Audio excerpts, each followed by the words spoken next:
Donc la Jordanie en termes d'aide bénéficie de l'aide simplement à signer un partenariat, on va dire un partenariat connu mais secret avec Israël, de façon à pouvoir protéger ses frontières. Donc ils ont aussi un point d'accord relativement commun, c'est éradiquer le terrorisme justement. C'est un des seuls pays qui a signé un accord de paix avec Israël.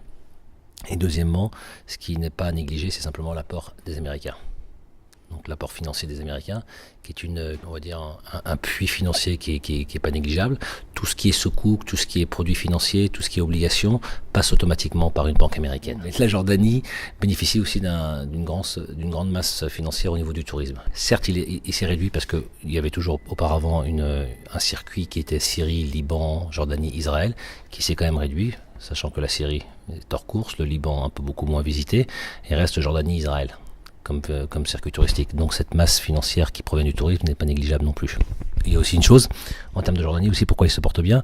Sachez que la Jordanie, sur les 15 dernières années, on a bénéficié aussi d'une immigration qui n'était pas calculée. On devait atteindre le niveau de citoyenneté, là on doit être à 7 millions, 7-8 millions. 7-8 millions était quelque chose qui devait être atteint en 2020. Pourquoi ? On est passé de 2 millions à 7 millions sur les 15 dernières années. Il y a eu la diaspora irakienne de la première guerre du Golfe, la deuxième guerre du Golfe. Il y a la diaspora syrienne, la diaspora irakienne et la diaspora yéménite. Et quand je parle de cette diaspora-là, je ne parle pas des cols bleus, je parle des cols blancs. Donc il y a une grande masse financière quand ils ont ramené leurs actifs qui a énormément aidé le pays aussi.